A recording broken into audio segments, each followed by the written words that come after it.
कहानी की शुरुआत में हमारा मेन कैरेक्टर हमसे कहता है कि उसके लंबे सुनहरे बाल, उसकी मोती सी चमकती आंखें और उसके प्यारे गुलाबी होंठ। मैं इस लड़की के ऊपर से अपनी नजरें ही नहीं हटा सका। और इसके बाद सीन बदलता है। हमें एक क्लास का सीन दिखाया जाता है जहां पर सभी बच्चे उसी ट्रांसफर स्टूडेंट के बारे में बात कर रहे थे जो आज उनकी क्लास में आने वाला है। और क्लास के बाहर टीचर उस बच्चे से बोलते हैं कि जब मैं बुलाऊं तुम आ जाना और बिल्कुल भी चिंता मत करो, तुम उनके बीच अच्छे से फिट होगे। अब इसके बाद टीचर क्लास के अंदर चले जाते हैं और वो सभी बच्चों को नए ट्रांसफर स्टूडेंट के बारे में बताते हैं और उसके बाद वो उसे क्लास में बुलाते हैं। इसके बाद हमारा मेन कैरेक्टर दरवाजा खोलकर क्लास के अंदर जाता है और अब इसके बाद टीचर रोते हुए सभी बच्चों को बताते हैं कि इस लड़के का नाम अकुत्सु मासातोरा है और ये 16 साल का है। लेकिन सभी बच्चे उसे देखकर बिल्कुल हैरान थे क्योंकि ये तो टकलू है। सो टीचर इस बारे में बताते हैं कि इसने गलती से बचपन में अपने बालों पर हेयर रिमूवल क्रीम लगा ली थी जिसकी वजह से इसके बाल झड़ गए। और टीचर अकुत्सु की परेशानी को अच्छे से समझ पा रहे थे क्योंकि वो भी टकलू थे। अब इसके बाद अकुत्सु बड़ी ही उदासी के साथ सभी बच्चों को हाई बोलता है और बताता है कि उसकी अब तक की जिंदगी कुछ खास अच्छी नहीं थी, लेकिन मैं उम्मीद करता हूँ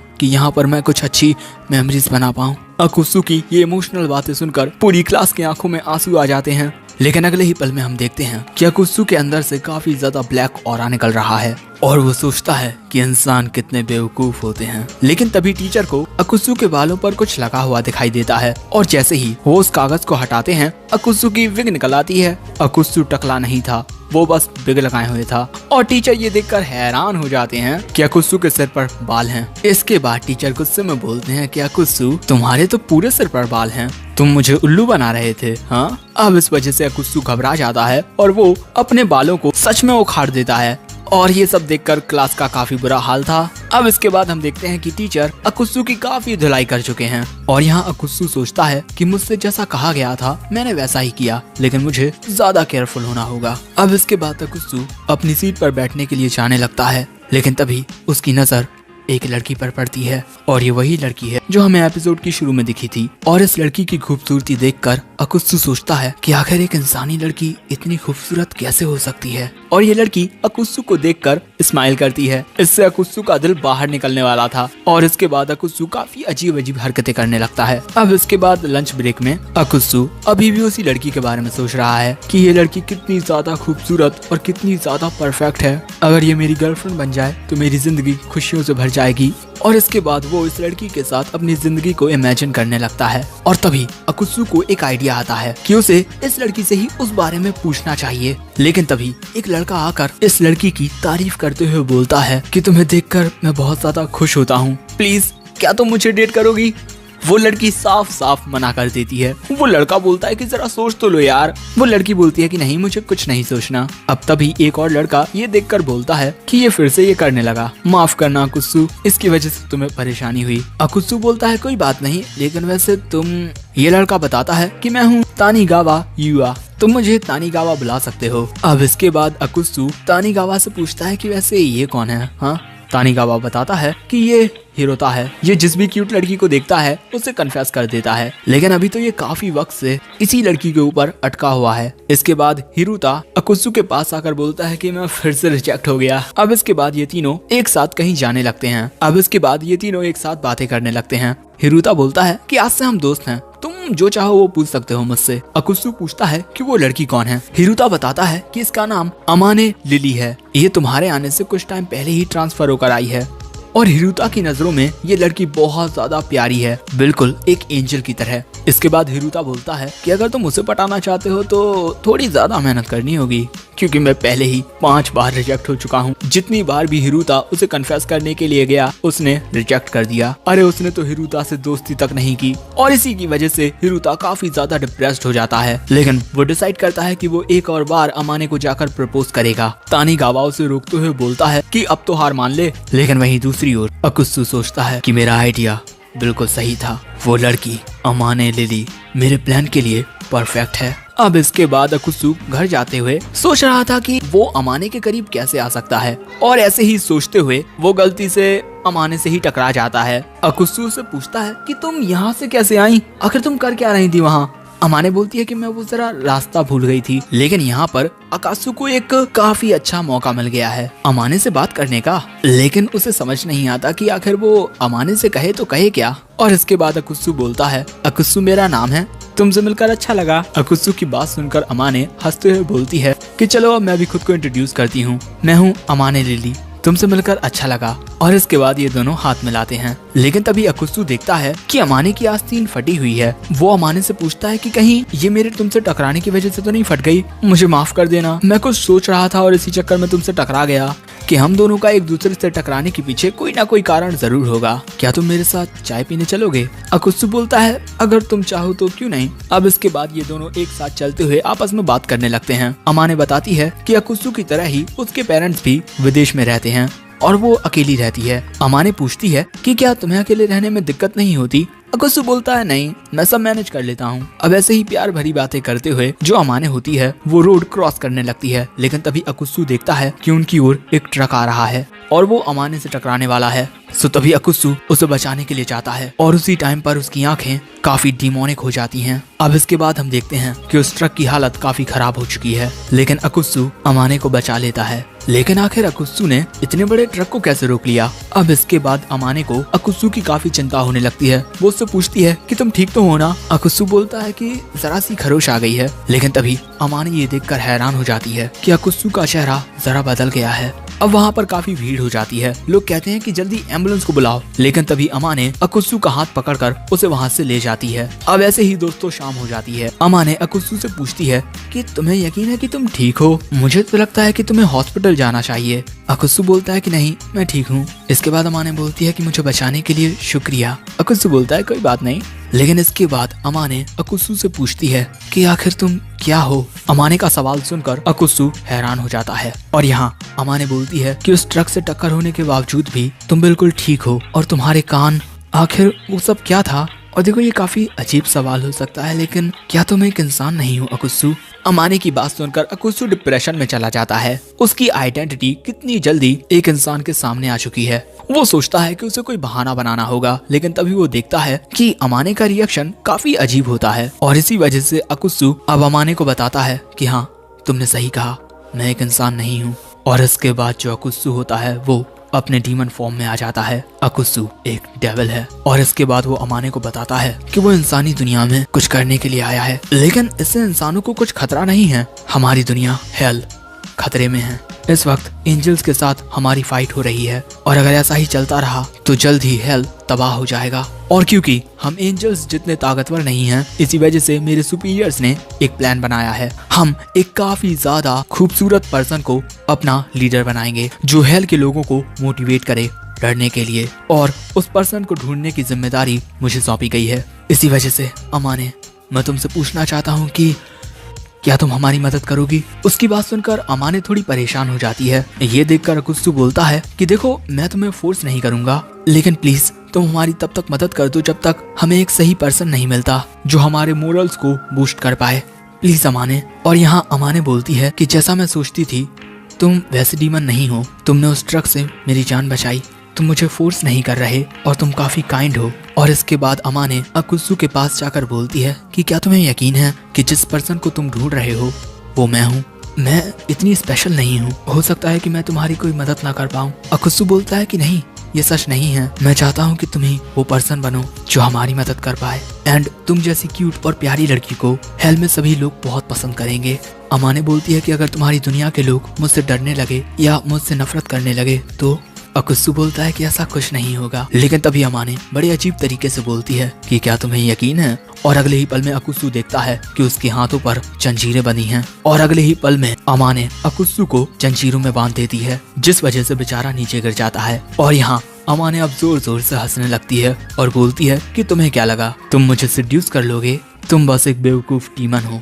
उसकी बातें सुनकर अकात्सु पूछता है कि आखिर तुम कौन हो? और अगले ही पल में हम देखते हैं कि अमाने के पंख आ गए हैं। वो एक एंजल है और उसे देखकर अकात्सु बहुत ज्यादा शॉक्ड हो जाता है।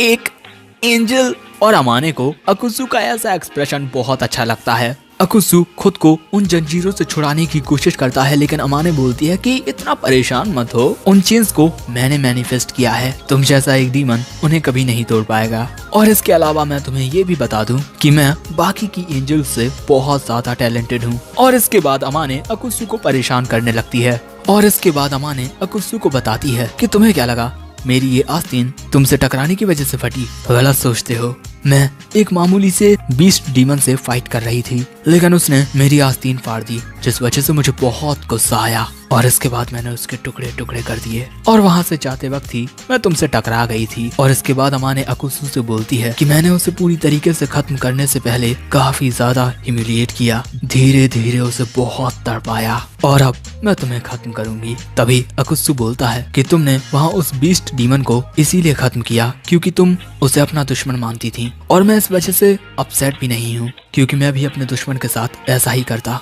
लेकिन तुमने आखिर उसे ह्यूमिलिएट करने की हिम्मत भी कैसे की? तुम्हारी जाति हमेशा ऐसा ही करती है, लेकिन अब तुम्हें सबक सिखाने का वक्त आ चुका है। और इसके बाद अकुत्सु अपनी पूरी ताकत लगाकर उन जंजीरों को तोड़ देता है और इसके बाद अमाने के ऊपर हमला कर देता है, लेकिन अमाने उसके हमले से बच जाती है। और इसके बाद अमाने उससे बोलती है कि तुम ऐसे पहले डीमन हो जिसने मेरी जंजीरों को तोड़ा हो। मैं काफी इम्प्रेस हुई, लेकिन तभी अकुत्सु अमाने के ऊपर एक और हमला करता है, लेकिन अमाने उसके हमले से बचकर उसी में एक लात मार देती है, जिस वजह से अकुत्सु बहुत तेजी से जमीन से टकरा जाता है और अगले ही पल में अमाने उसे फिर से अपनी जंजीरों में कैद कर देती है और हवा में उड़ा देती है और इसके बाद फिर से जमीन में मार देती है। और यहाँ अकुत्सु ये समझ चुका था कि अमाने उससे काफी ज्यादा ताकतवर है। और इसके बाद अमाने अकुत्सु के पास आकर बोलती है कि तुम्हें खत्म करना काफी बुरा होगा। अब इसके बाद अमाने अकुत्सु के पास आकर अपना हथियार समन करती है और अकुत्सु से बोलती है कि मैं तुम्हें अभी इसी वक्त खत्म कर सकती हूँ, लेकिन अगर तुम मुझे हेल के प्लान के बारे में बता दो तो मैं तुम्हें जाने दूंगी। अकुत्सु बोलता है कि सपने में भी नहीं। और ये बात सुनकर अमाने अकुत्सु की ओर अपने हथियार को बढ़ाने लगती है और ये देखकर अकुत्सु सोचता है कि मैंने आज तक अपनी जिंदगी में कुछ नहीं किया और शायद से मैं इसी तरीके से मरने वाला हूँ। लेकिन अगले ही पल में हम देखते हैं कि अमाने अकुत्सु के कान में फूंक मारने लगती है, जिस वजह से अकुत्सु बड़े अजीब तरीके के एक्सप्रेशंस देता है। और इसके बाद अमाने बोलती है कि मैं तुम्हें खत्म नहीं करूंगी। उसकी बात सुनकर अकुत्सु पूछता है कि क्या तुम मुझे जिंदा छोड़ दोगी?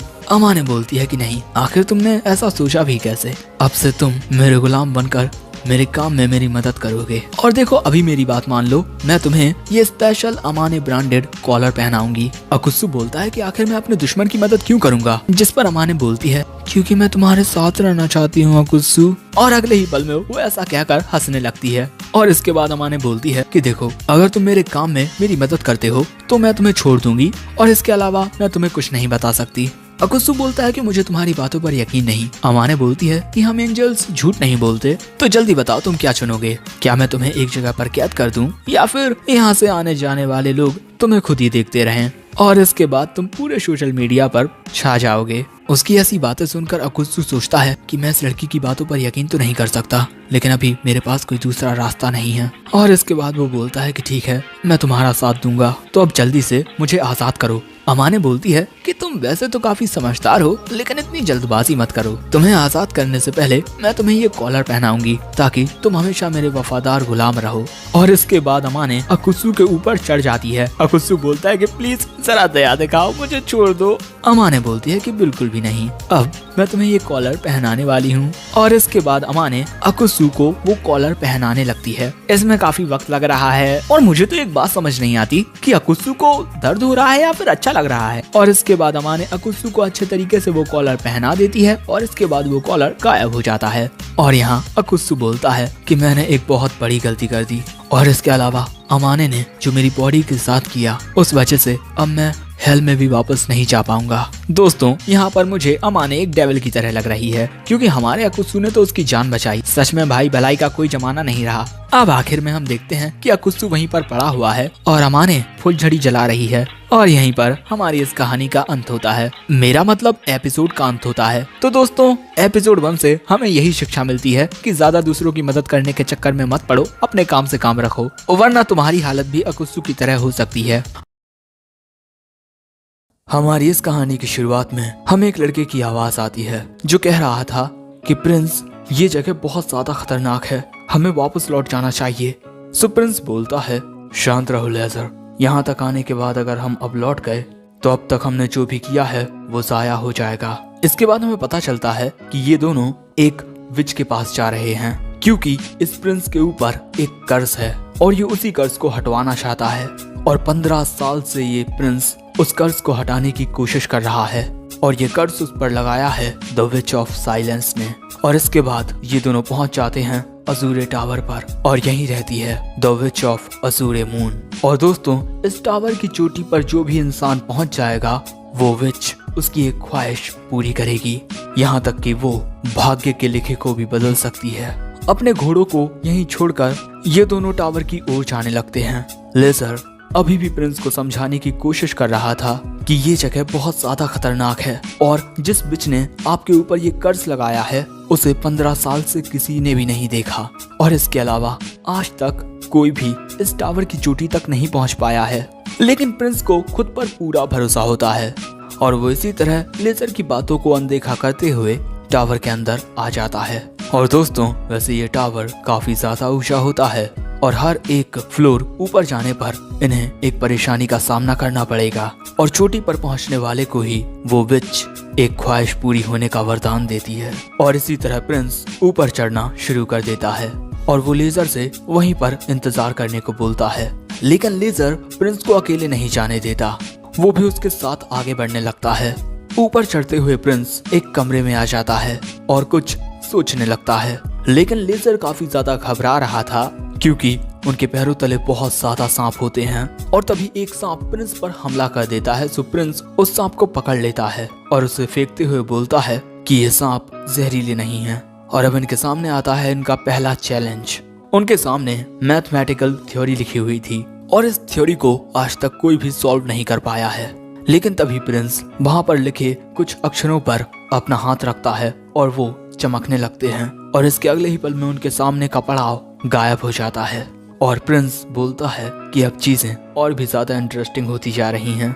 लेकिन तभी अचानक इनके नीचे एक स्पेल कास्ट होता है और ये दोनों यहाँ से गायब हो जाते हैं। वहीं दूसरी ओर हमें एक लड़की की आवाज आती है कि मास्टर, यहाँ पर एक चैलेंजर आया है। ये बात सुनकर चुड़ैल बोलती है, तो लोग आज भी इस टावर के बारे में जानते हैं। लड़की बताती है कि 1 महीने पहले भी एक चैलेंजर आया था लेकिन वो वक्त पर पहले पड़ाव को पार नहीं कर सका, लेकिन इन्होंने बड़ी आसानी से अपना पहला पड़ाव पार कर लिया। क्या आप उन्हें देखना चाहेंगी? चुड़ैल बोलती है कि नहीं, मैं उनके टॉप पर आने का इंतजार करूंगी। वैसे अगर वो हार जाते हैं तो तुम्हें पता है कि तुम्हें क्या करना है, लोलिता। और इसके बाद लोलिता यहाँ से गायब हो जाती है और चुड़ैल बोलती है कि उन्होंने पहला पड़ाव पार तो कर लिया लेकिन क्या वो गार्जियन बीस्ट का सामना कर पाएंगे? दूसरी ओर प्रिंस बड़ी ही आसानी से गार्जियन बीस्ट को मार देता है। ये पत्थर के बने हुए बीस्ट हैं जिन्हें मैजिक के जरिए बनाया गया है। और इसके बाद प्रिंस दूसरी ओर जाकर वहाँ की गहराई देखता है कि अगर यहाँ से गिरे तो पक्का मारे जाएंगे। सो तभी लेजर बोलता है कि उसके इतने पास मत जाइए। सो अब प्रिंस फिर से आगे बढ़ने लगता है। प्रिंस पूछता है कि हम लोग चलते चलते कहाँ तक आ गए होंगे? लेजर बोलता है कि शायद से हमने आधा रास्ता तो तय कर लिया होगा। और इसके बाद प्रिंस बताता है कि इस जगह पर जो इंसान आखिरी बार आया था वो मेरे ग्रेट ग्रैंडफादर थे। ये बात लगभग 70 साल पुरानी है। उस टाइम पर 10 लोगों ने टावर पर चढ़ने की कोशिश की थी लेकिन सिर्फ प्रिंस के ग्रेट ग्रैंडफादर ही टॉप पर पहुंच पाए थे। और अब इसके बाद लेजर फिर से प्रिंस से वापस लौटने को बोलता है। सो प्रिंस बोलता है कि तुम अकेले ही लौट जाओ और वो लेजर की बात नहीं सुनता। और अब इनके सामने एक और दरवाजा आ जाता है। प्रिंस दरवाजा खोलता है और हम देखते हैं कि अंदर काफी सारी मूर्तियां बनी हुई हैं। सो प्रिंस अपनी तलवार निकाल लेता है और आगे बढ़ जाता है और तभी अचानक वो मूर्तियां जाग जाती हैं और अचानक ही प्रिंस पर हमला कर देती हैं। सो प्रिंस भी उन दोनों मूर्तियों से लड़ने लगता है। दूसरी तरफ लोलिता चुड़ैल को आकर बताती है कि चैलेंजर्स स्टोन स्टैचू रूम में पहुंच चुके हैं। चुड़ैल चाय बनाते हुए पूछती है कि आखिर कितने लोग हैं। लोलिता बताती है कि 2 लोग हैं लेकिन लड़ सिर्फ एक ही रहा है। ये जानकर चुड़ैल बोलती है कि मैं उनके आने के लिए चाय बना रही थी लेकिन मुझे नहीं लगता कि वो अकेला यहाँ तक पहुँच पाएगा। तभी लोलिता बोलती है कि देखकर तो लगता है कि वो आसानी से उस पड़ाव को पार कर लेगा। दूसरी ओर प्रिंस उन दोनों मॉन्स्टर्स को मार चुका था। इनके सामने एक और टेलीपोर्टेशन स्पेल होता है लेकिन जैसे ही प्रिंस उसकी ओर आगे बढ़ता है, अचानक ही टावर हिलने लगता है और प्रिंस और लेजर के बीच की जमीन टूटने लगती है। ये देखकर प्रिंस लेजर की मदद करने के लिए जाता है, लेकिन लेजर उसे रोक देता है और बोलता है कि आप मेरे बिना ही आगे बढ़िए और मुझे माफ कीजिएगा। मुझे नहीं लगता कि मैं आपके साथ वापस लौट पाऊंगा, इसीलिए प्लीज आप आगे बढ़िए। मैं उस दिन का बहुत वक्त से इंतजार करते आया हूँ जब आप एक राजा बनेंगे। और इसके अगले ही पल में लेजर के नीचे की जमीन टूटने की वजह से वो नीचे गिर जाता है और वो गहराई बहुत ज्यादा होती है और प्रिंस को ना चाहते हुए भी आगे बढ़ना पड़ता है। इसी तरह रात हो जाती है। प्रिंस के सामने एक और दरवाजा होता है। दरवाजा खोलकर जब वो अंदर आता है तब यही इस टावर की चोटी होती है और वैसे यहाँ से नजारा काफी खूबसूरत लग रहा था और यहाँ पर 2 लोगों के लिए एक टेबल भी थी। लेकिन तभी अचानक प्रिंस बड़ा चौकन्ना हो जाता है क्योंकि उसके सामने आती है चुड़ैल और वो आते ही बोलती है कि प्लीज बैठ जाइए। अब इसके बाद चुड़ैल अपना नाम बताती है, तिनाशा। उसे इस तरह देखकर प्रिंस बोलता है कि तुम तो मुझे चुड़ैल जैसी नहीं लगती, जिस पर तिनाशा बोलती है कि एक चुड़ैल को पहचान पाना बहुत मुश्किल होता है। वैसे तुम्हारा साथी नीचे सो रहा है और उसे कोई भी चोट नहीं आई।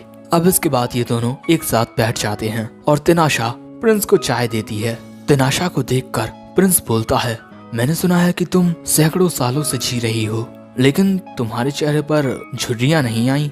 वो बताती है, मेरे शरीर ने उम्र में बढ़ना बंद कर दिया है। वैसे अब बताने की बारी तुम्हारी है। तुम पहले ऐसे इंसान हो जो अकेले सभी परेशानियों का सामना करते हुए चोटी पर पहुंचा है। क्या तुम मुझे अपना नाम बता सकते हो? सो अब प्रिंस उसे अपना नाम बताता है, ऑस्कर लिएथ इनक्रिएटोस लॉस फार्सस। ये सुनकर तिनाशा बोलती है, तुम फार्सस रॉयल्टी हो? प्रिंस बोलता है कि मैं क्राउन प्रिंस हूँ। तिनाशा पूछती है, रेजियस तुम्हारा क्या लगता है? प्रिंस बताता है, वो मेरे ग्रेट ग्रैंडफादर हैं। ये बात जानकर तिनाशा बोलती है कि हाँ, तुम थोड़े बहुत उसके जैसे दिखते हो, लेकिन उसका चेहरा थोड़ा ज्यादा प्यारा था। प्रिंस बोलता है कि बुरा दिखने के लिए माफ करना। सो तिनाशा कहती है कि अरे मेरा मतलब कि तुम उससे ज्यादा मर्दाना दिखते हो। रेजियस की हरकतें बच्चों जैसी थीं, लेकिन वो काफी बहादुर था। प्रिंस पूछता है कि क्या तुम यहाँ अकेली रहती हो? तिनाशा बताती है कि नहीं, उसकी एक फैमिलियर भी है, लोलिता। अब लोलिता वहाँ आकर बताती है कि मैंने आपके साथी को अपने स्पेल से सुला दिया है। अब इसके बाद प्रिंस पूछता है कि जो लोग यहाँ से वापस नहीं लौट पाते, क्या उनकी लाशों को यहीं दफन कर दिया जाता है? तिनाशा बोलती है, मैं नहीं चाहती कि मेरे टावर में खून खराबा हो, इसी वजह से मैं किसी को भी मरने नहीं देती। सो प्रिंस बोलता है कि उन बीस्ट का अगर एक हमला भी किसी पर लग जाए तो उससे वो मर सकता है। तिनाशा बताती है कि हमला लगने से पहले ही उस इंसान को वापस नीचे भेज दिया जाता है और जो इंसान फेल हो जाते हैं, मैं उनकी मेमोरीज को बदल देती हूँ और उन्हें दूर किसी जगह पर भेज देती हूँ। ज्यादातर लोग यहाँ पर अपनी ताकत दिखाने आते हैं या फिर प्रसिद्ध होने की ख्वाहिश लिए, तो मुझे नहीं लगता कि मैं उनके साथ कुछ भी गलत करती हूँ। और तभी लोलिता बताती है कि जो इंसान यहाँ पर अपनी बीमारी या अपने बच्चों की बीमारी को ठीक करवाने के लिए आते हैं, उनके फेल होने के बावजूद भी मास्टर उन्हें ठीक कर देती हैं। वो बहुत ज्यादा दयालु हैं। ये बात जानकर प्रिंस मुस्कुराता है और इसके कुछ देर बाद बोलता है कि दूसरी चुड़ैलें कभी ना कभी इंसानों के सामने आती हैं, तो फिर तुम क्यों नहीं? तिनाशा बताती है कि उसे इंसानों की जिंदगियों में दखल अंदाजी करना पसंद नहीं है। मैं अपनी ताकत दिखाने के लिए दूसरों को नुकसान नहीं पहुंचा सकती। ये बात सुनकर प्रिंस बोलता है कि काश विच ऑफ साइलेंस भी तुम्हारी तरह सोचती। मुझे विच ऑफ साइलेंस ने एक कर्ज दिया है, तुम्हारे घर में कभी कोई वारिस पैदा नहीं होगा। तुम या तुम्हारा बच्चा जिस भी औरत से शादी करेंगे, वो औरत मर जाएगी।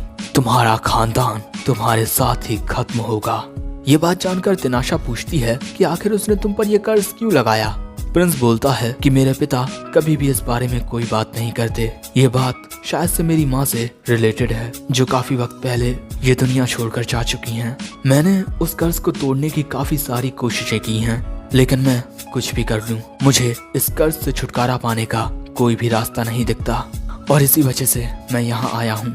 तभी तिनाशा बोलती है कि मैं इस बात की गारंटी नहीं ले सकती कि तुम्हारा कर्ज टूट जाएगा। हम जिस जादू का इस्तेमाल करते हैं उनमें काफी सारे रूल्स एंड रेगुलेशंस होते हैं, लेकिन कर्सेस पर कोई नियम लागू नहीं होते और जो एक कर्ज को कास्ट करता है वही उसे तोड़ने की भी काबिलियत रखता है। लेकिन अगर कर्ज का कास्टिंग टाइम अनआइडेंटिफाइड है तो उस कर्ज को लगाने वाला भी उस कर्ज को नहीं तोड़ पाएगा। लेकिन कर्सेस में इतनी ज्यादा ताकत नहीं होती, वो सीधे एक इंसान को नहीं मार सकते, वो इनडायरेक्टली ही किसी को खत्म कर सकते हैं। लेकिन तुम्हारा कर्ज काफी अलग है, क्योंकि जिस कर्ज से तुम जूझ रहे हो उसे दूसरे शब्दों में एक ब्लेसिंग का विपरीत कहा जा सकता है। और इसके बाद वो प्रिंस को टच करती है, जिससे प्रिंस के चेहरे पर एक निशान आ जाता है।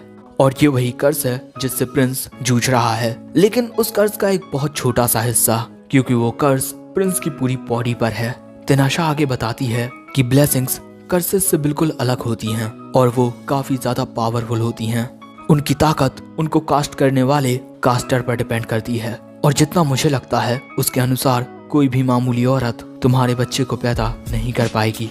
और अगर हम इस कर्ज को तोड़ने की कोशिश करते हैं तो इसमें लगभग 20 लेयर्स हैं जो कि बहुत ज्यादा पावरफुल हैं। इसी वजह से मैं तुम्हारी मदद नहीं कर पाऊंगी, लेकिन तुम बहुत मेहनत करके यहाँ तक पहुँचे हो तो मैं तुम्हें खाली हाथ नहीं जाने दूंगी। और इसके बाद तिनाशा कुछ अपना मैजिक करने लगती है और बोलती है कि हमें एक ऐसी औरत ढूंढनी होगी जो तुम्हारे बच्चे को पैदा कर सके, उस ताकत को संभाल सके। प्रिंस पूछता है कि क्या ऐसी औरत इस दुनिया में मौजूद होगी। तिनाशा बोलती है कि एक या दो तो जरूर होंगी, मैं तुम्हारे लिए उसे ढूंढने की कोशिश करती हूँ। प्रिंस बोलता है कि अगर वो शादीशुदा या बूढ़ी या एक छोटी बच्ची हुई तो। तिनाशा बोलती है कि अगर वो शादीशुदा हुई तो नैतिक रूप से तो तुम कुछ नहीं कर पाओगे, लेकिन अगर बूढ़ी हुई तो मैजिक का इस्तेमाल करके कुछ किया जा सकता है, और अगर बच्ची हुई तो तुम उसे अपने अनुसार बड़ा कर सकते हो। और तुम चिंता मत करो, मैं तुम्हारे लिए कोई ना कोई तो ढूंढ ही दूंगी।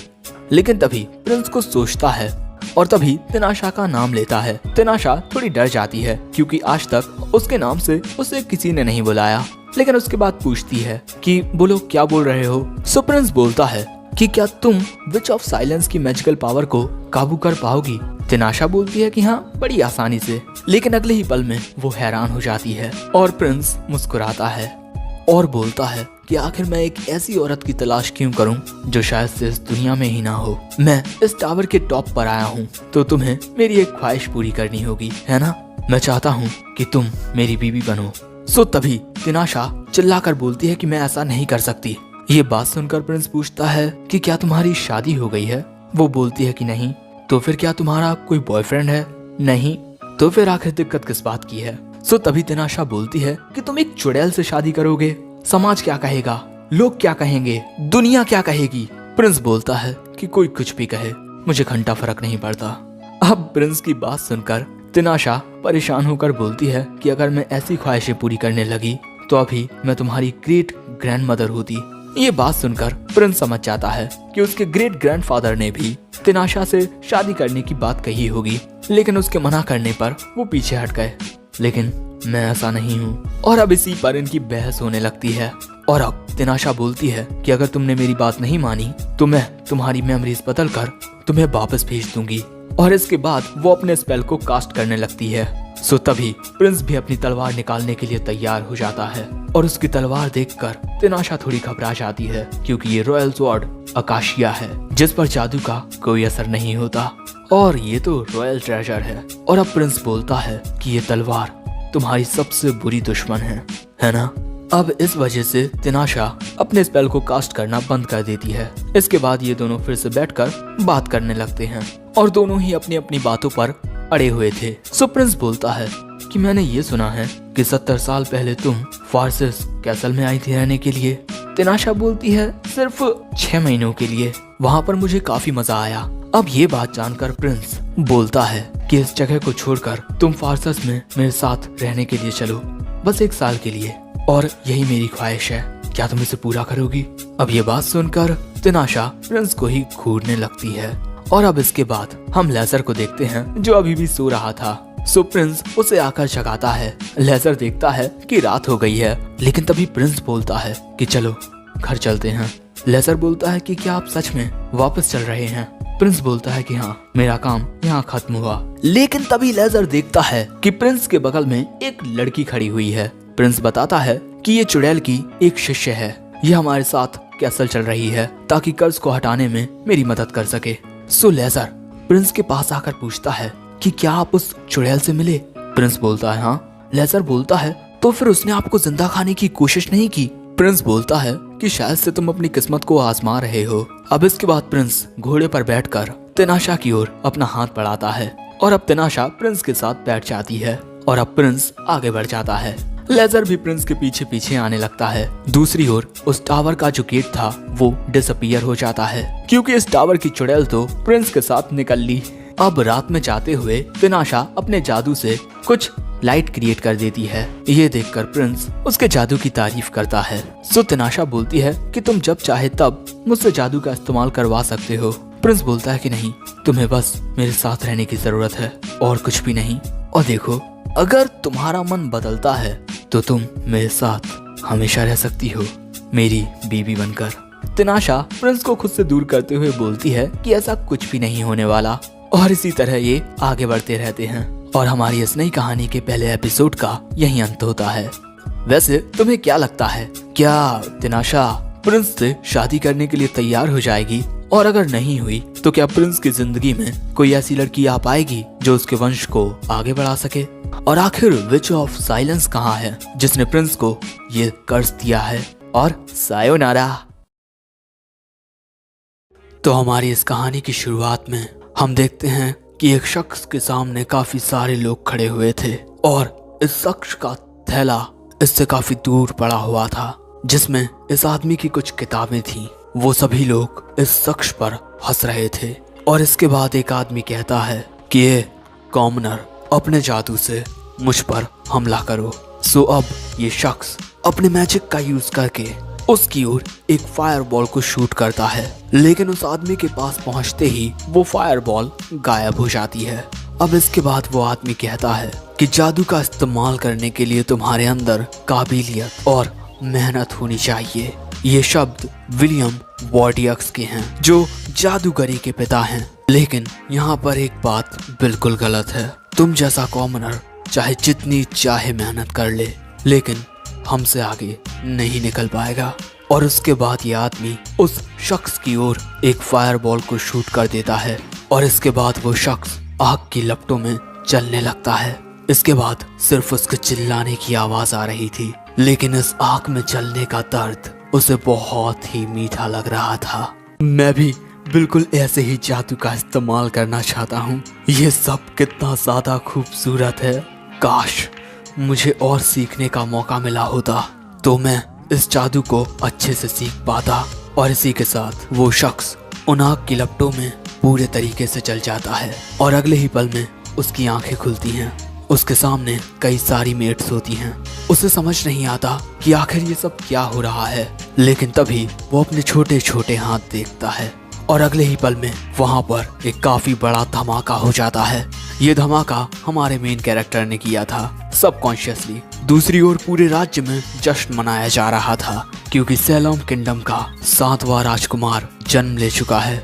प्रिंस लियोट पैदा हो चुके हैं महल के अंदर। इस धमाके की वजह से सारी की सारी मेट्स बहुत ज्यादा घबरा चुकी हैं, लेकिन हमारा लियोट काफी एक्साइटेड होता है। इसके बाद हमें पूरा राज्य दिखाया जाता है और दोस्तों इसके बाद हमें पता चलता है कि काफी ज्यादा वक्त गुजर चुका है। महल के अंदर हम सभी मेट्स को देखते हैं जो प्रिंस को ही ढूंढ रही थी, लेकिन वो उन्हें कहीं नहीं मिलता। सो वो दूसरी ओर चली जाती हैं। लेकिन तभी लियोट एक मूर्ति के पीछे से बाहर निकलता है और दूसरी ओर जाने लगता है, लेकिन तभी उसके सामने 2 आदमी आ जाते हैं। सो लियोट उन दोनों से कहता है कि आप मेट्स को मेरे बारे में मत बताना, ओके?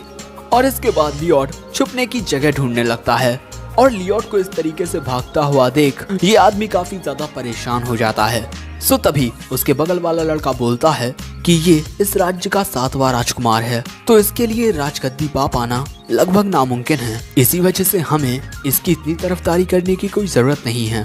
जिस पर वो आदमी बोलता है कि बेवकूफों जैसी बातें मत करो, ये बहुत छोटी उम्र में ही बोलने लगा था, बुक्स पढ़ने लगा था और इसके अलावा ये ब्रीस्ट मिल्क भी नहीं पीता था। और प्रिंस लियोट को देखकर मुझे तो ऐसा लगता है जैसे विलियम वॉर्डियक्स फिर से पैदा हुए हैं।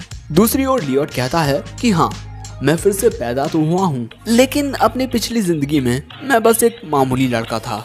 दूसरी ओर मेट्स अभी भी लियोट को ही ढूंढ रही थी और यहाँ पर लियोट को समझ नहीं आता कि आखिर वो रॉयल फैमिली में 7th प्रिंस बनकर ही रिबॉर्न क्यों हुआ। वैसे मुझे राजगद्दी हासिल करने का कोई शौक नहीं है, मैं तो बस फिलॉसफी में इंटरेस्टेड हूँ। और इसी तरह लियोट लाइब्रेरी में आ जाता है और लियोट के लिए लाइब्रेरी उसकी प्रेमिका की तरह है। अब इसके बाद लियोट पढ़ने के लिए एक किताब निकालता ही है कि तभी उसके पीछे एक मेड आ जाती है जिसका नाम सिल्फा है। अब अगली सीन में हम देखते हैं कि सिल्फा और लियोट आपस में फाइट करने लगते हैं और जिस तरीके से इनकी तलवारबाजी हो रही है मेरा दिमाग खराब हो जाएगा। और सिल्फा के साथ लड़ते हुए लियोट काफी ज्यादा थक जाता है। वो सिल्फा से कहता है कि जरा से भी उम्मीद नहीं है कि मुझे राजगद्दी मिलेगी, तो फिर आखिर मुझे तलवारबाजी क्यों सीखनी पड़ रही है। जिस पर सिल्फा कहती है कि आप रॉयल फैमिली के एक मेंबर हो तो आपको तलवारबाजी तो आनी ही चाहिए। और इसके बाद हमें पता चलता है कि सिल्फा को 3 साल पहले लियोट की एजुकेशन की जिम्मेदारी सौंप दी गई थी और यहाँ पर लियोट ये समझ जाता है कि अगर उसने जल्दी कुछ नहीं किया तो शाम तक सिल्फा उससे तलवारबाजी ही करवाती रहेगी। अब इसके बाद ये दोनों फिर से प्रैक्टिस करना शुरू कर देते हैं। अब लड़ते हुए सिल्फा कहती है कि आप दिन ब दिन और भी ज्यादा बेहतरीन होते जा रहे हैं प्रिंस। लेकिन यहाँ पर लियोट हमें बताता है कि इस वक्त वो कंट्रोल टाइप मैजिक का इस्तेमाल कर रहा है जिससे वो सिल्फा के मूव्स को समझ पा रहा है, जैसे सिल्फा की मूवमेंट्स हो गई। दूसरे शब्दों में कहा जाए तो मैं चीटिंग कर रहा हूँ। लेकिन चीटिंग करने के बावजूद भी लियोट सिल्फा के सामने टिक नहीं पाता, लेकिन इसके बावजूद भी इनका प्रैक्टिस जारी रहता है। सिल्फा को कॉपी करने के बावजूद भी सिल्फा लियोट पर भारी पड़ रही थी और अब तो भैया लियोट को कुछ करना ही होगा। और इसी तरह अब लियोट जादू का इस्तेमाल करके अपनी ताकत को बढ़ा लेता है और अब इन दोनों के बीच कांटे की टक्कर होने लगती है। इनकी लकड़ी की तलवारें टकराने की वजह से वहाँ पर धमाका हो जाता है जिस वजह से ये दोनों पीछे खिसक जाते हैं। लेकिन इसके बाद फिर से ये दोनों एक दूसरे की ओर जाते हैं। दौड़ते हुए कैमरा एंगल भी बढ़ गया है और इसके बाद फिर से इन दोनों की तलवारें आपस में टकराती हैं और लियोट यहाँ पर सिल्फा को चकमा देकर दूसरी ओर आ जाता है और इसके बाद सिल्फा पर तेजी से हमला कर देता है। लेकिन सिल्फा उसके इस हमले को बड़े ही आराम से रोक लेती है और बोलती है कि प्रिंस आप चीटिंग कर रहे थे, है ना। और इसके बाद सिल्फा लियोट को नीचे गिरा देती है और बोलती है कि आपको क्या लगा मैं आपकी काबिलियत में बदलाव नोटिस नहीं करूंगी। आपने हम दोनों के बीच के स्टेमिना को मेंटेन करने के लिए अपनी तलवार को बड़ा कर लिया। आप कितने ज्यादा टैलेंटेड हो। दोस्तों यहाँ पर हमें सिल्फा की आंखों में लियोट के लिए प्यार नजर आता है और इसके बाद सिल्फा लियोट के साथ किसी गुड्डे की तरह खेलने लगती है। वैसे इन सब की वजह से लियोट का दिमाग खराब हो रहा था। अब इसके बाद शाम हो जाती है और हम लियोट को शर्माते हुए देखते हैं क्योंकि उसे मेट्स नहला रही थी। लियोट इनसे भागने की कोशिश करता है लेकिन सिल्फा उसे कहीं नहीं जाने देती क्योंकि अगर मैंने एक पल के लिए भी आपसे अपनी नजरें हटाई तो आप बुक्स पढ़ने लगोगे। लेकिन बेचारा लियोट काफी ज्यादा परेशान हो रहा था। अब इसके बाद 2 मेट्स बोलती हैं कि अगर आपने हमारी बात नहीं मानी तो लाइब्रेरी का डीमन आपको पकड़ लेगा। लियोट बोलता है लाइब्रेरी का डीमन। सो अब ये दोनों बताती हैं कि काफी लंबे वक्त पहले सैलोम बस तबाह होने वाला था, लेकिन कई सारे जादूगरों ने अपनी जानें देकर उस डीमन को एक किताब में कैद कर दिया और उसका नाम है ग्रिमोर। और इसके बाद सिल्फा बताती है कि वो किताब तो कैसल की फोरबिडन लाइब्रेरी में है, लेकिन ये तो बस एक कहानी है और मुझे पूरा यकीन है कि प्रिंस लियोट ऐसी बचकानी बातों से कभी नहीं घबराएंगे। लेकिन दोस्तों तभी हम देखते हैं कि सोफिया का एक तरबूज लियोट के कंधे से चिपक गया है जिस वजह से लड़कियां शॉक्ड हो जाती हैं और अब इसके बाद इन मेट्स के बीच आपस में ही बहसबाजी होने लगती है और भैया इसी मौके का फायदा उठाकर लियोट इनसे जरा दूरी बना लेता है। लेकिन उसके दिमाग में सिर्फ वही बात चल रही थी कि एक फॉरबिडन लाइब्रेरी। अब रात के वक्त हम लियोट को देखते हैं जो फॉरबिडन लाइब्रेरी में जाने की प्लानिंग कर रहा था। लियोट खुद को जादू से गायब कर लेता है। अब एक गार्ड वहां पर उबासी लेता है तो तभी दूसरा गार्ड बोलता है कि अपनी नजरें दरवाजे पर रखो क्योंकि इस फॉरबिडन लाइब्रेरी में कुछ ऐसा है जो पूरे के पूरे राज्य को तबाह कर सकता है, एक बहुत ही ज्यादा ताकतवर शैतान। वैसे ये बात लियोट को तो सुनने में काफी अच्छी लगती है। इसके बाद लियोट धीरे धीरे अंदर जाने लगता है और ऐसे ही लियोट नीचे आ जाता है और इसके बाद हमें पता चलता है कि इस जगह पर 10 मेजेस ने कुछ सीलिंग बैरियर्स लगाए हुए हैं जिन्हें तोड़कर अंदर जा पाना लगभग नामुमकिन है। लेकिन लियोड बड़ी ही आसानी से उन लॉक्स को तोड़ देता है और इसके बाद वो उस फॉरबिडन लाइब्रेरी के अंदर आ जाता है। लियोड इस जगह को देखकर बोलता है कि आखिर मुझे अब तक इस जगह के बारे में पता कैसे नहीं चला था। अब इसके बाद लियोड पूरी लाइब्रेरी में घूमने लगता है, यहाँ से वहाँ, वहाँ से यहाँ। अब इसके बाद लियोड एक किताब उठाकर बोलता है कि इस जगह से जाने से पहले मुझे बैरियर को फिर से ठीक करना होगा।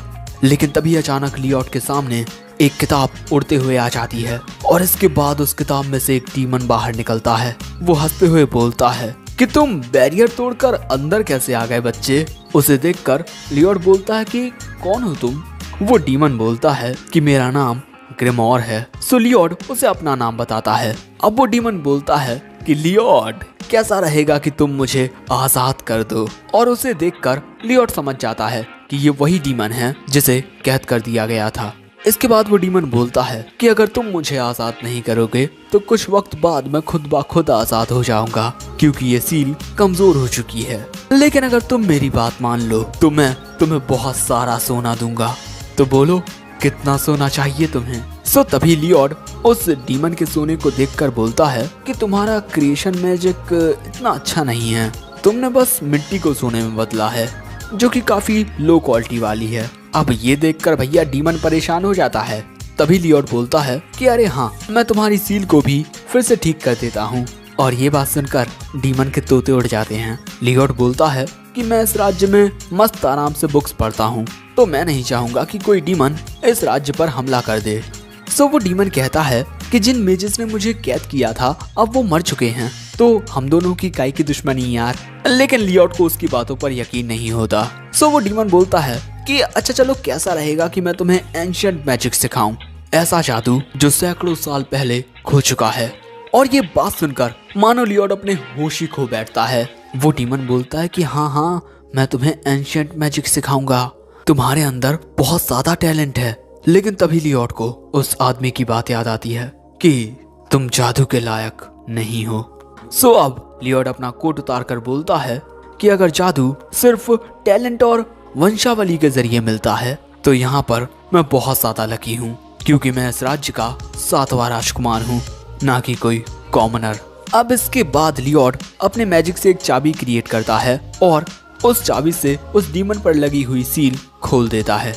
आजाद होने के बाद वो डीमन बोलता है कि वाह, एक बच्चे ने मुझे आजाद कर दिया। लियोड बोलता है कि आपको याद है ना आपका वादा।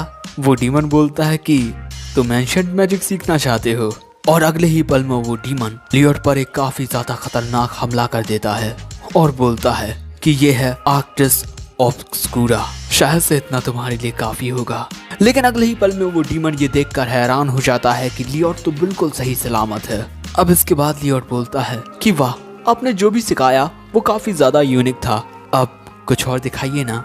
वो डीमन फिर से लियोड पर एक हमला कर देता है और वो ऐसे ही कई सारे हमले लगातार करता है, लेकिन लियोड के बैरियर को कुछ नहीं होता। अब तो भैया वो डीमन भी परेशान होने लगता है कि आखिर इस बच्चे को कुछ हो क्यों नहीं रहा। दूसरी ओर लियोड को तो बहुत ज्यादा मजा आ रहा था और इसके बाद लियोड अपनी एक उंगली अपने बैरियर से बाहर निकालकर उस डीमन के मैजिक से टच करता है और इसके बाद उस डीमन का सारा मैजिक लियोड की उंगली के चारों ओर घूमने लगता है, जिस वजह से लियोड को थोड़ा दर्द होता है, लेकिन उसे ये सब बहुत खूबसूरत लगता है। और इसके बाद हम देखते हैं कि लियोड की उंगली बहुत बुरे तरीके से इंजर्ड हो चुकी है, लेकिन लियोड को तो इन सब में बहुत मजा आ रहा था। वो ग्रिमोर से और भी मैजिक दिखाने को बोलता है। ये बात सुनकर ग्रिमोर को गुस्सा आ जाता है और अचानक ही उसके 2 सिर आ जाते हैं और इसके बाद वो एक काफी ज्यादा खतरनाक मैजिक को कास्ट करने लगता है, आर्क्टिक्स ऑब्सक्यूरा फोर्टा। और ये हमला उसके पिछले हमलों से बहुत ज्यादा ताकतवर था। वैसे यहाँ पर लियोड उसके मैजिक को एनालाइज कर रहा था कि वो डार्क मैजिक का इस्तेमाल कर सकता है, उसके 2 मुंह हैं, वगैरह वगैरह बातें। अब मैजिक का इस्तेमाल करते हुए ग्रिमोर काफी ज्यादा थक जाता है, लेकिन लियोड को अभी भी कुछ नहीं होता। लियोड बोलता है कि नई नई चीजें सीखने में कितना ज्यादा मजा आता है, नए नए एक्सपेरिमेंट्स, नए नए माना स्पेल्स और नई नॉलेज, ये बेस्ट है। वैसे लियोट की वजह से अब ग्रिमोर यहाँ पर घबराने लगता है और इसी वजह से अब वो यहाँ से भागने की कोशिश करता है, लेकिन लियोट का बैरियर उसे भागने नहीं देता। और अब ग्रिमोर और भी ज्यादा परेशान हो जाता है और बोलता है कि कहीं तुम्हें ऐसा तो नहीं लगा कि मैं भाग रहा हूँ। लियोट बोलता है कि बिल्कुल भी नहीं, वो तो बस मैंने काफी वक्त पहले एक छोटी सी गलती कर दी थी, इसी वजह से अब मैं ज्यादा केयरफुल रहता हूँ और इसी वजह से मैंने कई सारे बैरियर बना रखे हैं ताकि फिर से कोई गड़बड़ ना हो जाए। अब इस वजह से ग्रिमोर को और गुस्सा आ जाता है और वो लियोट पर हमला करने ही वाला था, लेकिन तभी लियोट बोलता है कि अरे ये तो मैं पहले ही देख चुका हूँ। और इसके बाद लियोट अपने मैजिक का इस्तेमाल करते हुए बोलता है कि अब तुम मुझे अपना डिफेंसिव मैजिक दिखाओ। और इसके बाद लियोट ग्रिमोर पर एक बहुत ही ज्यादा जानलेवा हमला कर देता है और उस अटैक की ताकत देखकर ग्रिमोर भी घबरा जाता है। और इसके बाद ग्रिमोर बैरियर के अंदर लियोट के उस हमले में चलने लगता है और धमाका शांत होने के बाद हम देखते हैं कि ग्रिमोर की हालत खराब हो गई है। सो अब लियोट ग्रिमोर के पास आता है और वो ग्रिमोर से कहता है कि आखिर तुमने हमले को रोका क्यों नहीं। अब इसके बाद दोस्तों हम देखते हैं कि लियोट अपने मैजिक से इस फोरबिडन लाइब्रेरी की हर एक चीज को ठीक कर देता है और पूरी की पूरी जगह को रिक्रिएट कर देता है। और ये देखकर तो ग्रिमोर भी घबरा जाता है और अब वो लियोट को मास्टर लियोट कहकर बुलाने लगता है। वो कहता है कि मैंने आज तक आप जैसा महान जादूगर कभी नहीं देखा। सो लियोट ग्रिमोर के पास आकर बोलता है कि शायद से डीमंस को खत्म नहीं किया जा सकता। ग्रिमोर बोलता है कि हाँ, डीमंस को मारना बहुत मुश्किल होता है। सो तभी लियोट बोलता है कि आखिर तुम वैसे कितने हमले सरवाइव कर जाओगे। ये बात सुनकर ग्रिमोर की फट जाती है और वो लियोट से माफी मांगने लगता है और बोलता है कि मैं आपकी सेवा करना चाहता हूँ, आपका सेवक बनकर। लियोट बोलता है सेवक, लेकिन अगले ही पल में लियोट इसके लिए राजी हो जाता है और ग्रिमोर को इसमें दाल में कुछ काला लगता है। अब इसके बाद लियोट बोलता है कि क्या तुम छोटे हो सकते हो। सो अब ग्रिमोर बड़ा ही क्यूट बन जाता है। यहाँ पर ग्रिमोर सोच रहा था कि पहले वो लियोट को अपनी बातों में फंसाएगा और उसके बाद मौका देखकर निकल लेगा, लेकिन तभी लियोट बोलता है कि आओ मेरी जेब में आ जाओ। अब यहाँ पर लियोट का भोलापन देखकर ग्रिमोर को लगता है कि ये तो एक नंबर का बेवकूफ है, लेकिन इसके बाद जैसे ही ग्रिमोर लियोट से चिपकता है उसे लियोट का जानलेवा माना महसूस होता है। उसे लियोट के अंदर एक सच्चा मॉन्स्टर दिखाई देता है। ग्रिमोर की हालत देखकर लियोट बोलता है कि तुम ठीक तो हो ना। ग्रिमोर बोलता है कि हाँ मैं ठीक हूँ। और इसके बाद ग्रिमोर बोलता है कि मुझे इसकी बात माननी चाहिए, यही मेरे लिए ठीक रहेगा। अब इसके बाद लियोट बुक्स पढ़ने के लिए निकल पड़ता है। और दोस्तों इसी के साथ हमारी इस नई सीरीज का ये एपिसोड एंड हो जाता है। तो हमारी इस कहानी की शुरुआत में हमें दूसरी दुनिया में एक राज्य का सीन दिखाया जाता है जिसमें आग लगी हुई थी और ये है ऑफिम एम्पायर टेरिटरी, पिछले डीमन लॉर्ड का कैसल। इसके बाद हम दो लड़कियों को भागते हुए देखते हैं। तभी उनमें से एक लड़की दुश्मन से लड़ने के लिए वहीं पीछे रुक जाती है और वो अपने साथ वाली लड़की को आगे बढ़ने के लिए कहती है। उसकी बात मानकर वो छोटी लड़की आगे बढ़ना जारी रखती है और इस लड़की को दुश्मन घेर लेते हैं, लेकिन ये लड़की बड़ी आसानी से उन सभी को खत्म कर देती है। दूसरी ओर वो छोटी लड़की भागते भागते एक अजीब सी जगह पर आ जाती है जहाँ पर एक अजीब सा पोर्टल होता है जो दूसरी दुनिया से जुड़ा हुआ है और ये बच्ची इसी पोर्टल में कूद पड़ती है।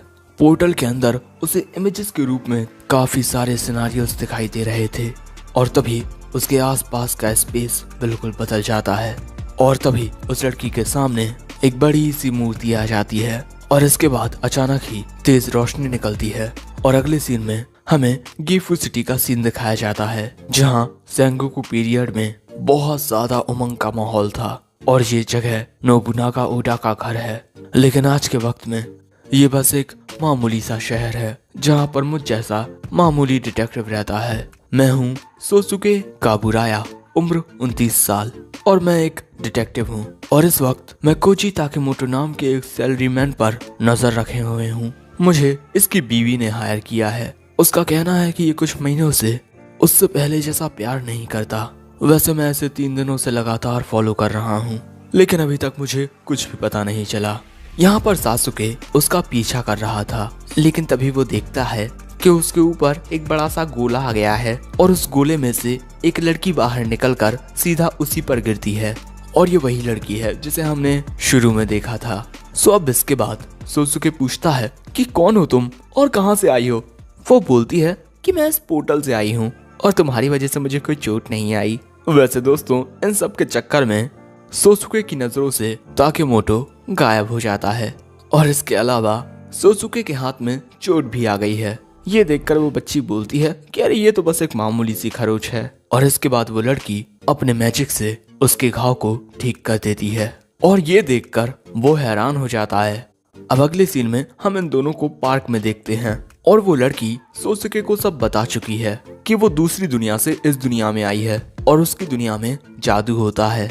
नहीं, कोई मिल गया वाला जादू नहीं, मैजिक वाला जादू। और अब वो अपना नाम बताती है, सारा दाओदिन। और वो जिस दुनिया से आई है वहाँ के ओफिम एम्पायर की वो 7वीं राजकुमारी है जो अब तबाह हो चुका है और इसी वजह से मैं बचकर इस दुनिया में आई हूँ। और सोसुके उसकी बातों पर यकीन कर लेता है क्योंकि उसने खुद अपनी आंखों से जादू देखा है। लेकिन सोसुके को ये बात समझ नहीं आती कि ये दोनों एक दूसरे से बात कैसे कर पा रहे हैं क्योंकि सारा तो दूसरी दुनिया से आई है। जिस पर सारा कहती है कि शायद से जब मैं पोर्टल से इस दुनिया में आई तो मेरे ऊपर एक ट्रांसलेशन स्पेल आ गया होगा। ये बात सुनकर सोसुके पूछता है कि क्या तुम हीलिंग मैजिक के अलावा और भी मैजिक का इस्तेमाल कर सकती हो। ये बात सुनकर सारा खड़ी होती है और अपने सामने एक धमाका कर देती है, काफी बड़ा धमाका। ये है सारा का अटैक मैजिक, जिसे देखकर सोसुके की फट मेरा मतलब सिट्टी पिट्टी गुल हो जाती है।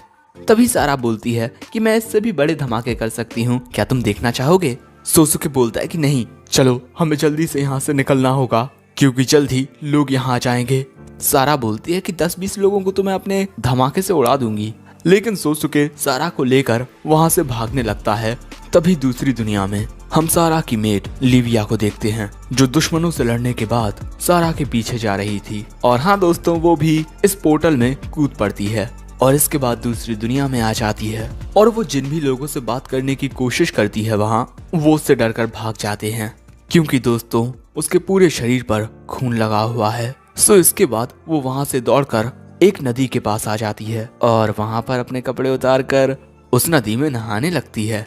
तुम भी देख सकते हो यार, शर्माओ मत। और इसके बाद लिविया अपनी तलवार लेकर नदी में से मछली पकड़ने लगती है और वो काफी आसानी से 3 मछलियां पकड़ लेती है और उन्हें आग में भूनकर खाने लगती है। और तभी उसकी नजर पहाड़ पर बने एक पुराने महल पर पड़ती है। उसे देखकर वो बोलती है कि वो जरूर से इस कंट्री के राजा का महल होगा, मुझे उनकी मदद मांगने के लिए जाना चाहिए। लेकिन तभी अचानक बारिश होने लगती है और इसी वजह से लिविया एक पुल के नीचे छिप जाती है और वहाँ पर एक आदमी भी होता है। वैसे यहाँ पर इन दोनों के बीच बातचीत होने लगती है। लिविया उस आदमी को अपना नाम बताती है, लिविया दे उदिस, और ये 20 साल की है और एक लेडी नाइट है, मतलब सारा की प्रोटेक्टर। वो आदमी अपना नाम बताता है सुजुकी और बेचारे का कोई घर नहीं है, होमलेस है।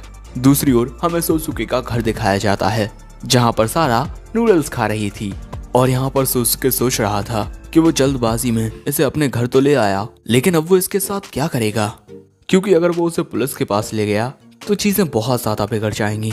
और तभी सारा सासुके से उसके काम के बारे में पूछती है।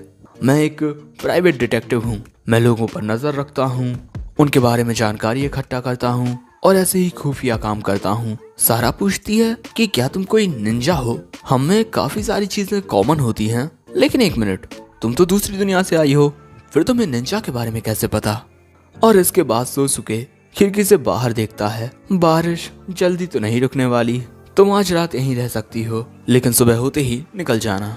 सारा बोलती है कि ठीक है, लेकिन जाने से पहले मैं तुम्हारी ये यादें मिटा दूंगी। सोसुके बोलता है कि वाओ, तुम ऐसा भी कर सकती हो। सारा बोलती है कि हाँ, लेकिन उस मैजिक का इस्तेमाल करने पर शायद से तुम्हारी कुछ महीनों या सालों की याददाश्त जा सकती है, या हो सकता है कि तुम सब कुछ भूल जाओ। हाँ, क्योंकि मैंने उस स्पेल का इस्तेमाल आज तक नहीं किया।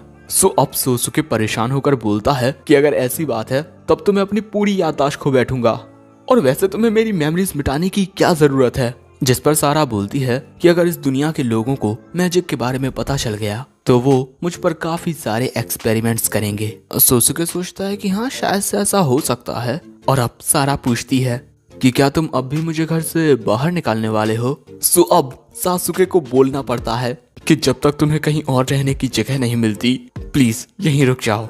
सारा खुशी खुशी इसके लिए मान जाती है। दूसरी ओर लिविया को पता चलता है कि पहाड़ पर उसने जो महल देखा था उसमें कोई नहीं रहता, वो तो बस एक म्यूजियम रिकंस्ट्रक्टेड है जिसे गिफू कैसल की तरह बनाया गया है, यानी कि वो असली कैसल नहीं है। लिविया पूछती है तो फिर आखिर इस कंट्री का राजा कहाँ है? लिविया की ऐसी बातें सुनकर सुजुकी पूछता है कि आखिर तुम किस शहर से आई हो? तो लिविया कह देती है कि मैं बहुत दूर से आई हूँ। लेकिन भैया, सुजुकी बोलता है कि तुम्हें देखकर लगता है जैसे तुम दूसरी दुनिया से आई कोई लेडी नाइट हो। ये बात सुनकर लिविया हैरान हो जाती है। वैसे तुम आज रात सोने के लिए उस कार्डबोर्ड का इस्तेमाल कर सकती हो, और इसके लिए लिविया सुजुकी को शुक्रिया कहती है। वैसे अभी तो लिविया के पास भी कोई घर नहीं है और अगले सीन में सुबह हो जाती है। सुजुकी लिविया को उठाता है और पूछता है कि क्या रात में तुम्हें अच्छी नींद आई? वो बोलती है कि काफी वक्त के बाद मैं अच्छे से सोई। ये बात सुनकर सुजुकी बोलता है कि क्या, शायद से तुम्हें बाहर रहने की आदत हो गई है। वैसे चलो कुछ खाने के लिए चलते हैं। दूसरी ओर सारा भी खाना खा रही थी और दोस्तों टीवी पर न्यूज आ रही थी कि कल रात 8 बजे के करीब गिफू सिटी के पार्क में एक बहुत बड़ा धमाका हुआ। पुलिस इस वक्त इस इंसिडेंट की जांच कर रही है। आखिर ये धमाका करने वाला कौन हो सकता है? सोसुके मन में कहता है कि वो धमाका करने वाला मेरे सामने बैठा है, दूसरी दुनिया से आई एक राजकुमारी। लेकिन तभी सारा बोलती है कि ये खाना इतना बुरा नहीं है, लेकिन काफी सारी कमियां हैं इसमें, मुझे और भी बढ़िया खाना खाना है। सोसुके बोलता है कि नहीं, ऐसा नहीं हो सकता क्योंकि मैं गरीब हूँ।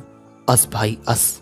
ये बात सुनकर सारा पूछती है कि क्या प्राइवेट डिटेक्टिव इतनी कम कमाई करते हैं? सोसुके बोलता है कि नहीं, ये तुम्हारी पॉपुलैरिटी पर डिपेंड करता है कि तुम कितना कमाओगे। सारा पूछती है तो तुम पॉपुलर क्यों नहीं हो? क्योंकि इस काम में एक टीम की जरूरत होती है और मैं अकेला हूँ, इसी वजह से मैं लिमिटेड काम ही कर सकता हूँ। सारा बोलती है यानी कि तुम्हारी जिंदगी का तो सत्यानाश हो चुका है।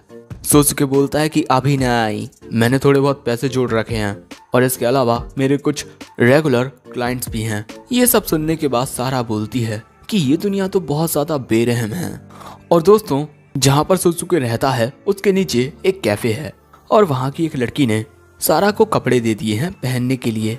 ये एक स्कूल यूनिफॉर्म होती है। इसके बाद सारा लाइब्रेरी में जाती है कुछ पढ़ने के लिए, लेकिन उसे गेम्स खेलने में ज्यादा मजा आता है और ऐसे ही रात हो जाती है। हम देखते हैं कि सोसुके अभी भी कोजी ताकेमोटो पर नजर रखे हुए हैं जो अपने घर जा चुका है। और ऐसे ही अब कुछ दिन गुजर चुके हैं। सोसुके सारा को मैसेज करता है कि मैं अब घर आ रहा हूँ। वो मैसेज करती है कि मैं भूख से मर रही हूँ, मैं कुछ खाने को लेकर आता हूँ। वो खुश हो जाती है और अगले सीन में सोसुके घर पहुंच जाता है और सारा को पढ़ता हुआ देख वो बोलता है कि तुम तो काफी जल्दी जापान में रहना सीख गई। सारा बोलती है कि इस दुनिया में कितनी सारी मजेदार चीजें हैं, लेकिन फिर भी अभी तक मुझे खाना इतना बढ़िया नहीं मिला।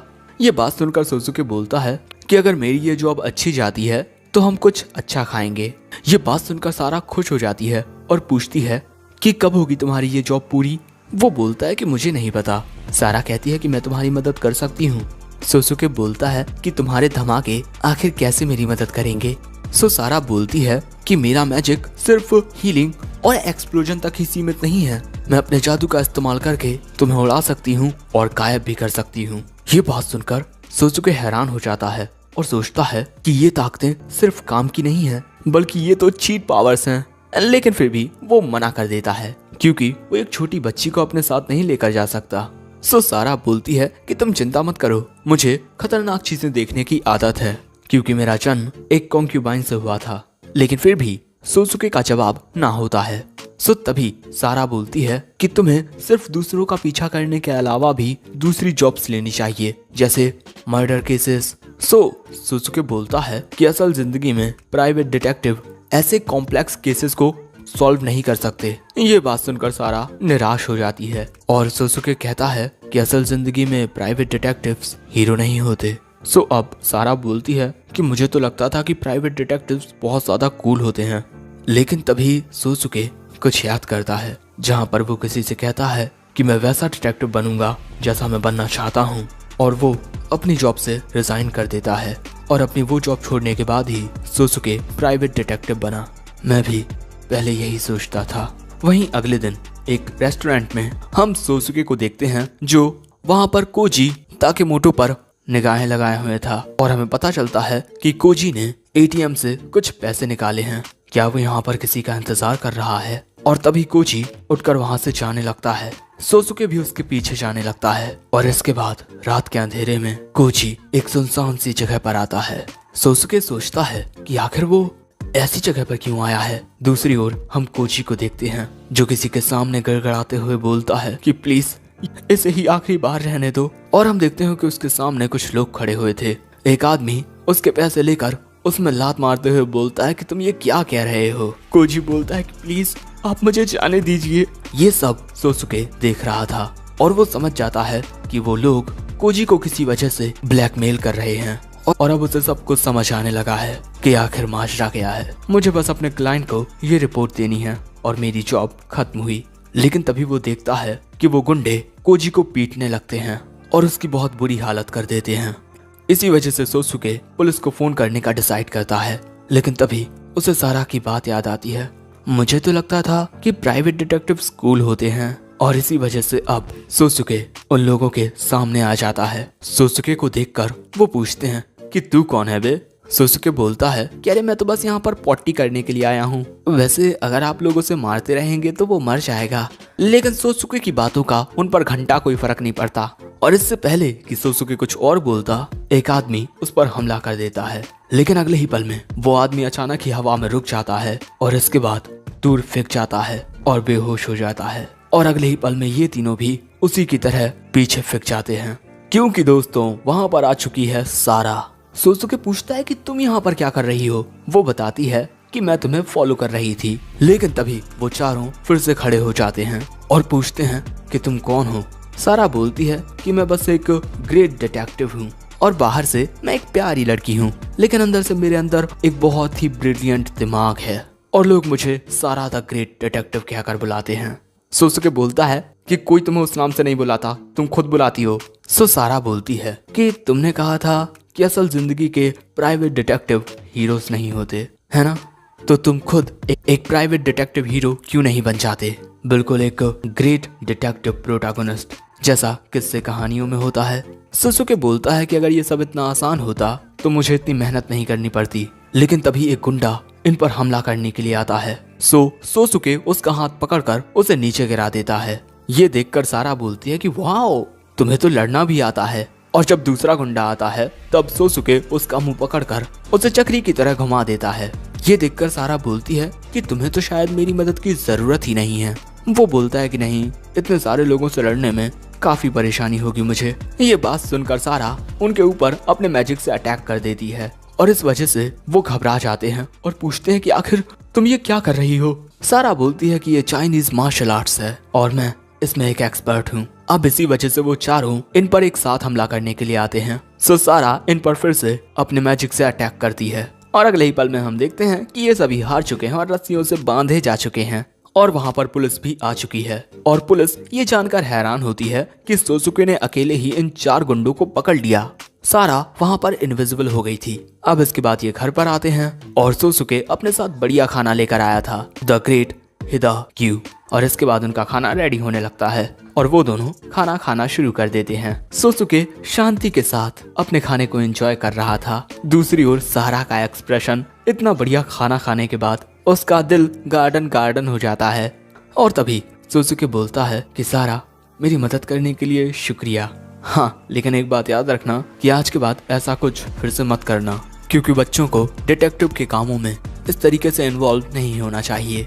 सारा बोलती है तो तुम्हें मेरी चिंता हो रही है, लेकिन फिर भी मैं तुम्हारी बात नहीं मानूंगी, क्योंकि मुझे अच्छा खाना खाने की जरूरत है, तभी तो मैं अच्छे से ग्रो करूंगी। इन द एंड मैं तुम्हारी मदद करना जारी रखूंगी और तुम मुझे नहीं रोक सकते। अब सारा को इस तरीके से देखकर सोसुके भी मुस्कुराता है और बोलता है कि चलो ठीक है, आज से तुम मेरी पार्टनर। और अब दोस्तों इन दोनों का एक बहुत ही प्यारा सफर शुरू होने वाला है, जिसमें सिर्फ ये दोनों नहीं होंगे बल्कि और भी काफी सारे लोग होंगे। मेरा मतलब लड़कियां होंगी। हो सकता है कि ये कहानी आगे चलकर हरेम टाइप हो जाए, क्योंकि लिलिया 7वीं प्रिंसेस है। बाकी की 6 प्रिंसेस कहाँ हैं? वो भी आएंगी ना इस दुनिया में। शेयर भी कर दीजिएगा जनाब। और हाँ, इसी के साथ हमारे चैनल एनिकॉन एक्सप्लेन को सब्सक्राइब भी कर देना। और आखिर में सायोनारा।